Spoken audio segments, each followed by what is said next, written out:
I had never meant to leave a note. I meant to leave nothing.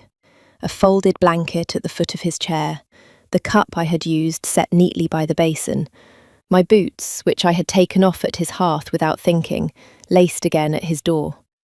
A clean exit, the kind of exit a healer's apprentice learned to make before the household woke and remembered she was not someone they had asked for. But the parchment was already on his table, and his quill was already uncapped.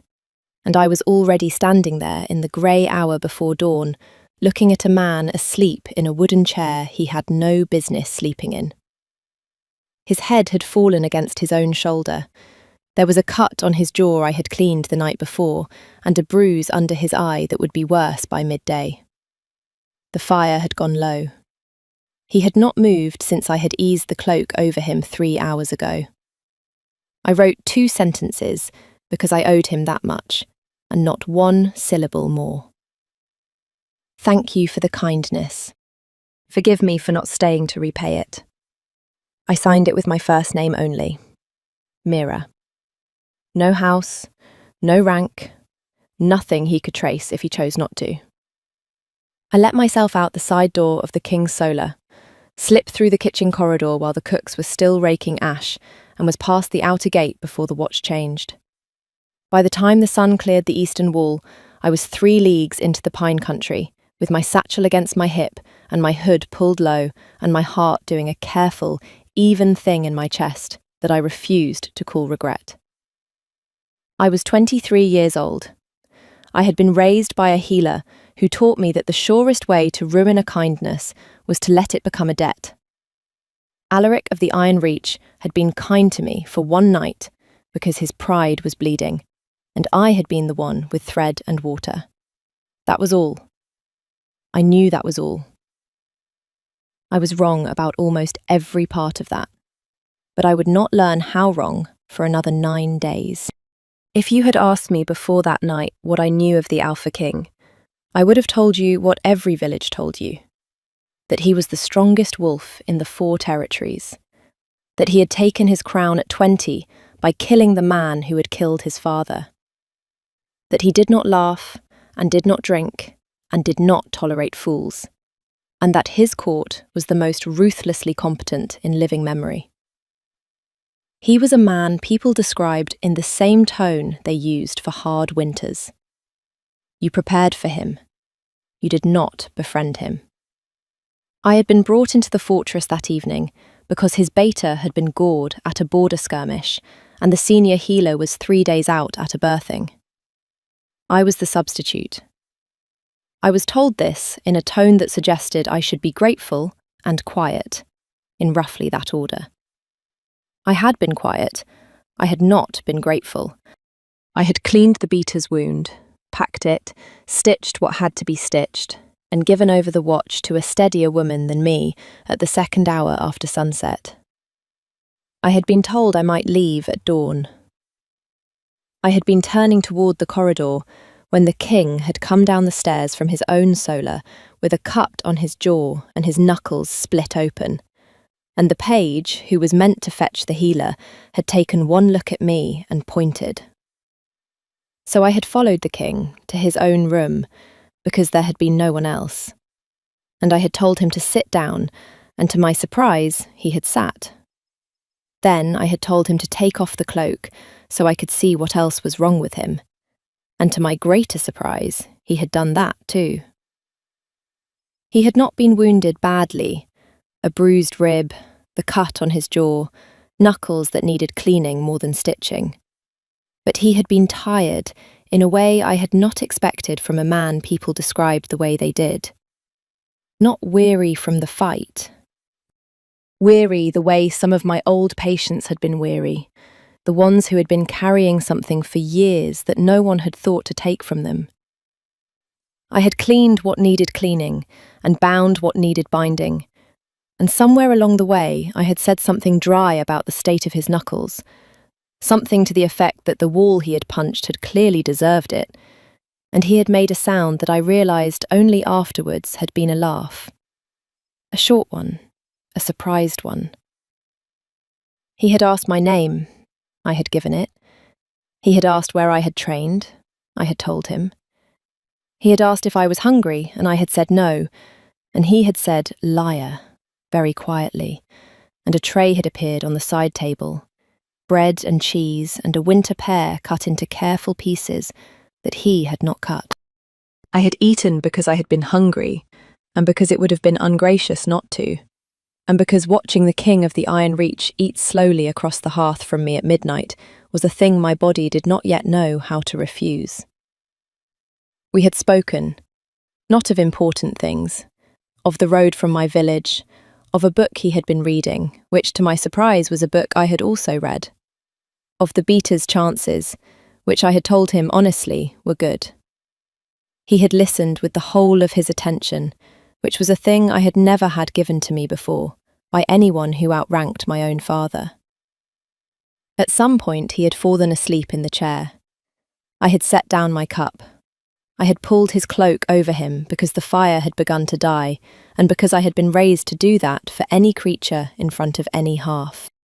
I had sat in the other chair for what I had told myself would be 1 minute, and when I had next opened my eyes, the room had been grey, and the fire had been ash, and a watch bell had been ringing somewhere very far away.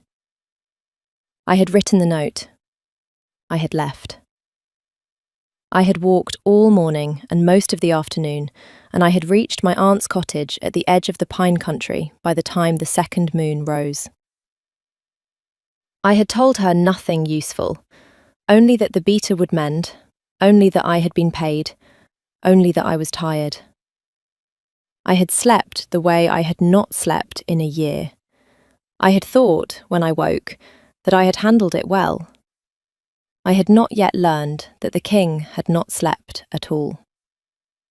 The first sign came on the 4th day, when a rider in Iron Reach colours stopped at the village green and asked the smith if he had seen a healer's apprentice with a grey hood and a brown satchel pass through.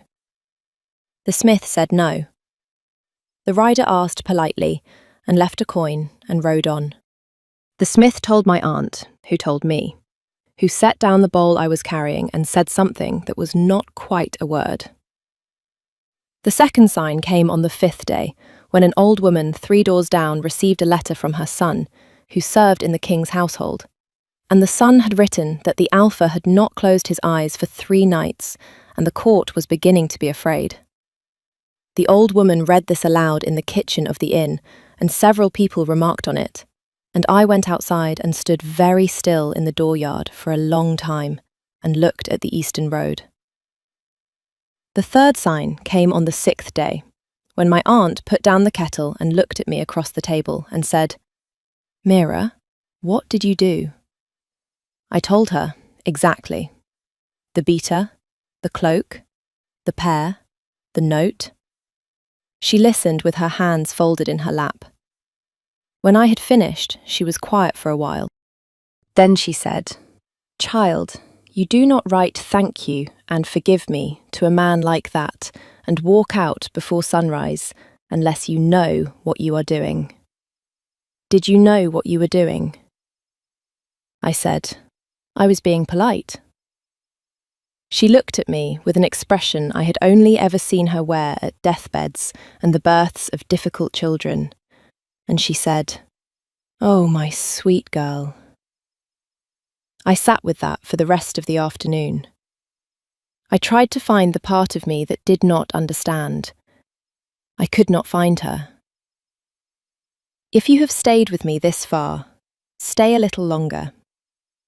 What happened on the 7th day is the part I have told no one outside of this telling, because it does not sound true even to me, and because I have not yet decided what to do with the truth of it.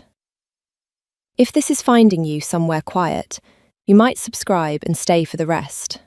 There is more, and the rest is harder to bear. He came at dusk on the 7th day.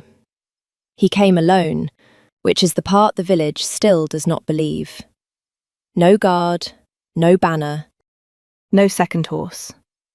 Only him, on a black gelding that was not a war horse, in a travelling cloak that was not the one I had pulled over his shoulders that night. He stopped at the edge of the green, where the road forked toward my aunt's cottage, and he sat his horse in the cold light, and he waited. He did not come to the door. He waited to be sent for. That is the detail that undoes me still. My aunt saw him from the kitchen window. She set down the knife she was using and said, very calmly, "Mira, the Alpha King is on the road." I went to the window. I looked. He was exactly where she had said he was. He had taken off his hood. His hair was wet from the fine rain that had been falling since noon. He looked terrible, in a way I had not known a man like him could look. Not weakened, but emptied out. As if the thing that had been keeping him upright had been doing so without rest for a very long time. I went to the door. I put on my cloak. I did not run. I walked down the path through the dripping pines, and I came up to him where his horse was standing, and I stopped 2 paces away, because if I stopped any closer, I was going to do something I had not yet decided to do. He looked down at me. He said, "Mira." He said my name like it was a word he had been saving for a week. I said, "Your Grace?" He said, "No, just that, not angrily, almost as a request." I said, "Alaric." Something in his face moved. He closed his eyes for a beat and opened them, and I saw the thing his beater and his court and the old woman 3 doors down had been afraid of. He had not slept. He had not slept in days. His hands on the reins were steady, but they were the steadiness of a man who had decided to be steady and was holding to that decision the way a swimmer holds to a rope. He said, "You left a note." I said, "I did." He said, "Why?" I had to think before I answered, because the true answer was not a sentence I had practiced. I said, "Because I have been taught not to make a debt of a kindness. Because I did not want you to wake and feel obliged. Because I am no one, and you are who you are, and a clean exit was the kindest thing I could give you in return for the pair." He looked at me a long moment. He said, "You are not no one." I said, "Your Grace." He said, "Alaric." I said, "Alaric, you do not know me." He swung down off the horse then, slowly, the way a man dismounts when his ribs are still mending. He stood in the road with the rain coming down through the pine needles, and he was a head and a half taller than me, and I could see now that he had not changed his shirt since the night I had left, because there was a stain on the cuff from where I had cleaned his knuckles, and the stain was still there. He said, "I have not slept since I read what you wrote." I said, "Why not?" He said, "Because you wrote, 'Forgive me,' and I have spent 3 days trying to understand for what." The rain went on falling. Somewhere a sheep was complaining about the weather. I could hear my own pulse in my ears very clearly. I said, "I meant for leaving without saying goodbye." He said, "I know what you meant."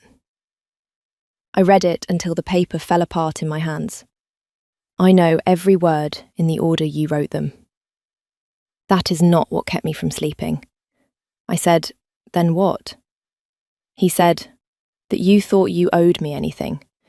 That you thought a pair and a half and an hour of being spoken to like a person was a debt you needed to pay before sunrise." He looked at the road past my shoulder, not at me. "That you thought I would wake and want repayment. That is the part I could not put down." I did not say anything for a while. I could not. He said, more quietly, "And that you signed it Mira, with no house, no rank, as if you wanted to be untraceable, as if you were used to leaving places that way." I said, "I am." He closed his eyes again. He said, "I rode out alone because I did not want my men to see me find you. I did not want this to be a hunt. I did not want you to ever, In any future you imagine, look back on this hour and remember it as the hour the Alpha King came down on you with a guard at his back. I came alone, so that if you told me to leave, I could. I said, "You should sit down." He said, "I will stand." I said, "Alaric, you have not slept in 3 days. You will sit down or you will fall down, and I would rather you sat." He looked at me. There was a long beat where I watched him decide, very visibly, to do what I had told him to do. He sat down on the low stone wall at the edge of my aunt's garden. The horse cropped at the grass beside him, with the patient indifference of an animal who had been on this road before. I said, "Have you eaten?" He said, "No." I said, "Stay there." I went back up the path. My aunt was at the door already, with a wedge of bread and cheese wrapped in cloth, and a small flask of cider, and a face that I will remember on my deathbed. She put the bundle into my hands and said, very quietly, "Take your time, child. We will not come down." Then she shut the door. I went back. I sat down on the wall beside him, 2 handspans of stone between us, and I unwrapped the bread and cheese and put it on the cloth between us, and I uncorked the cider and handed it to him. He took it. He drank. He set it down with the kind of care a tired man uses for things he does not want to drop. He ate the bread slowly and did not speak. When he had finished, he said, "I have something to tell you. I would like to tell it before you decide anything." I said, "Decide what?" He said, "Whether to send me back." I said, "Tell me." He said, "My wolf has been quiet for 9 years, since my father died. I have ruled without him in the back of my mind, which is a thing other alphas tell me is impossible, and I have done it anyway. I assumed the bond he was meant to give me one day had died with whatever else died in me that year. I was not unhappy about it. I had a kingdom to run. I did not need an animal in my chest telling me what to want. I waited. He said, "He woke up the moment you walked into my solar." I did not move. He said, "I did not tell you. I did not tell anyone." He was very quiet about it. He simply sat down inside me and watched you clean my hand and ate the pear I gave you and listened to you talk about a book. And when you fell asleep in the chair across from me, he held very still so as not to wake you. And when I woke and found the note, he made a sound I have never heard him make in my life. I read the note. I read it again. I have read it perhaps 100 times. The paper is in pieces in a drawer in my solar. I could not put it down, because the moment I put it down, I would have to admit that you had walked out of my house without knowing what you were to me, and I would have to decide what kind of man I was going to be about that. I said, after a long time, "And what kind of man are you going to be about it?" He said, "The kind who rides out alone in the rain and waits at the edge of your aunt's garden until you are willing to come down to him. The kind who tells you the truth and lets you decide. I am not here to claim anything. I do not believe in claims that are not chosen. I am here because I owed you the information, and because I could not in conscience let you go on thinking that what you gave me that night was a debt." I sat with that. I said, "You have been writing letters."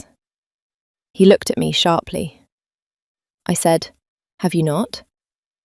He said, "How did you—" I said, "Because a man who has not slept in 3 days does not invent that speech in the saddle.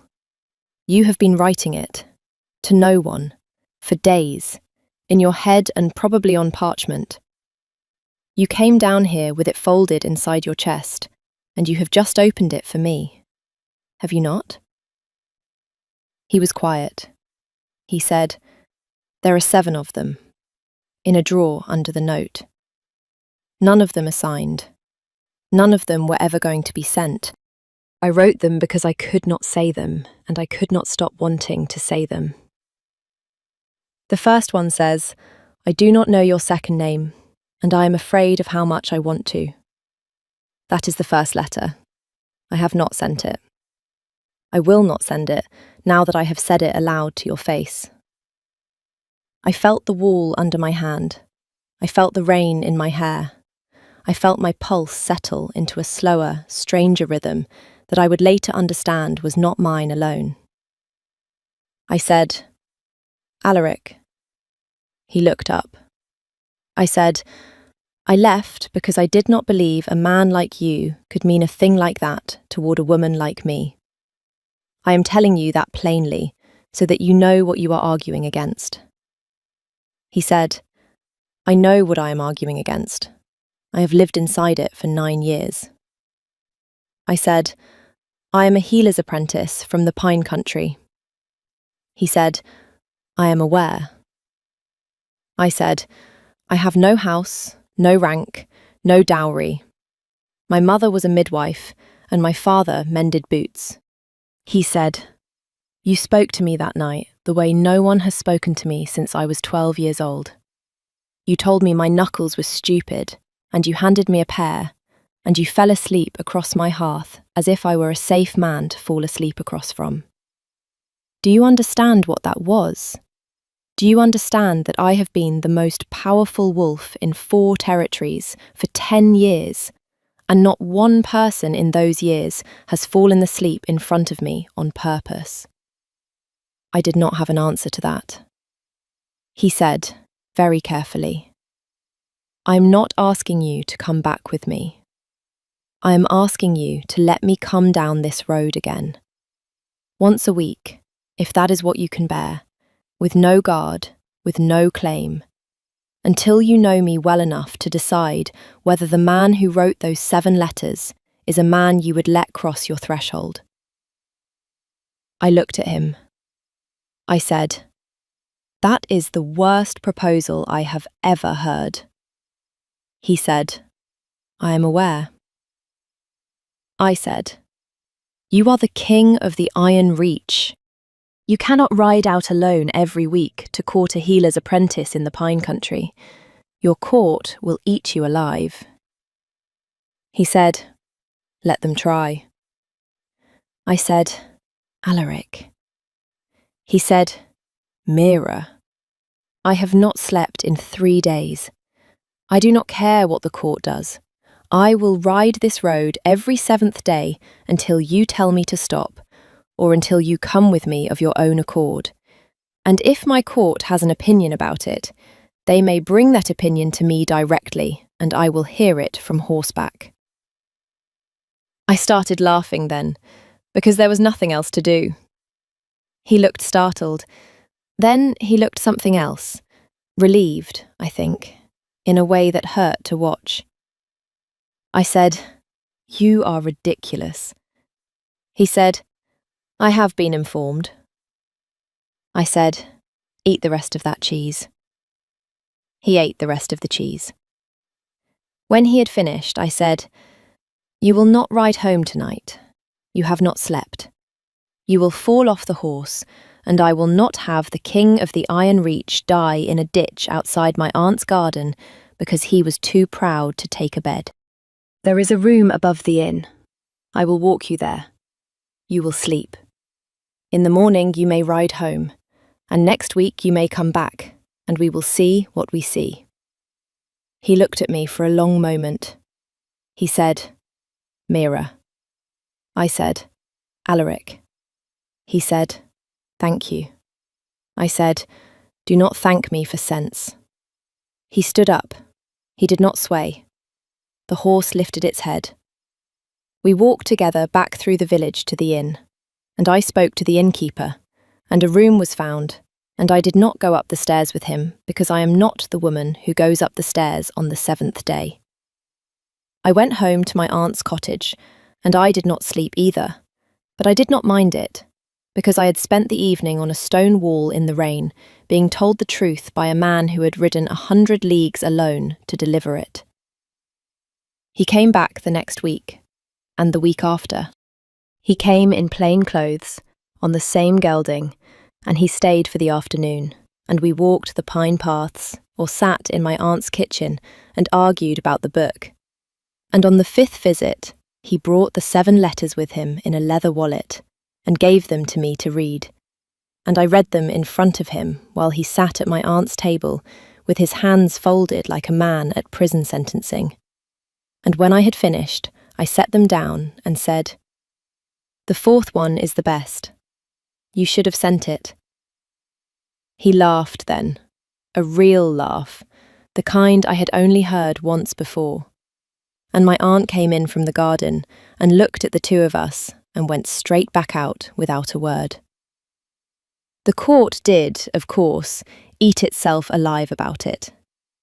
There was a noblewoman named Lady Isolde, who had expected to be Luna, and who had to be exiled in the 3rd month for arranging a poisoning of a barrel of wine she had reason to believe I would drink from.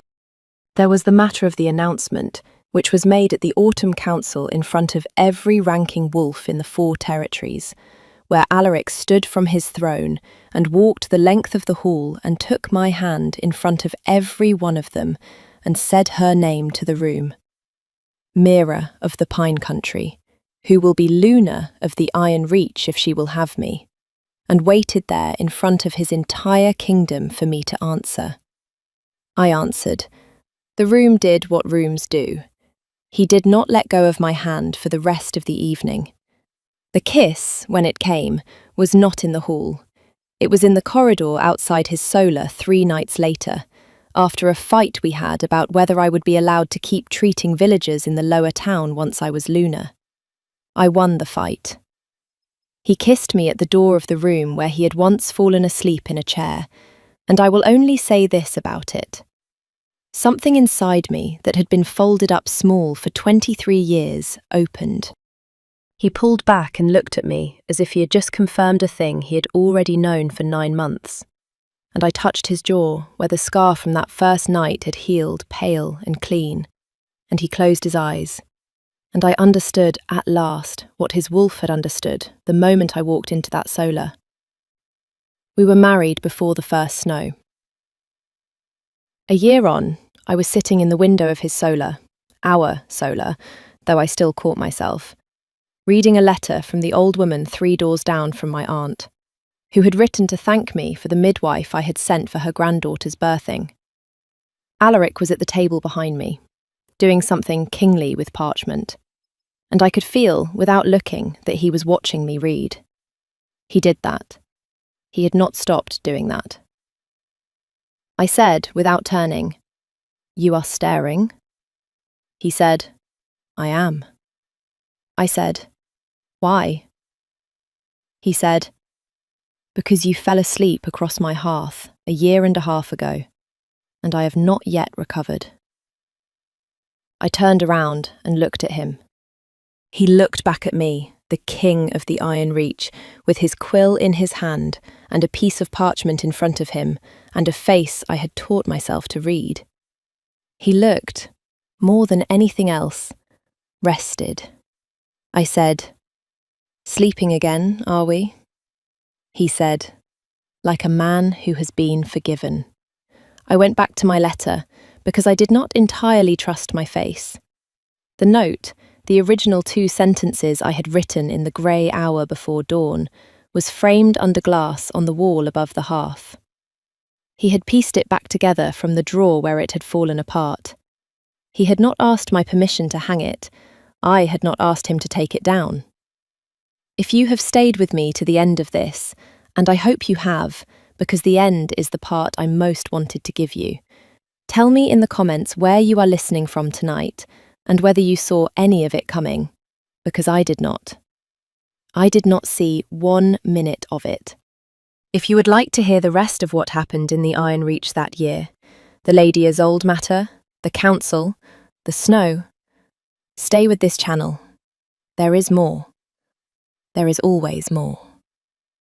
But for tonight, this is where I leave you, with a man asleep behind me at his own table, for the first time in a long time, and a piece of paper on the wall, and a name he says like he has been saving it for a week. Mira. He still says it that way. He has not yet stopped.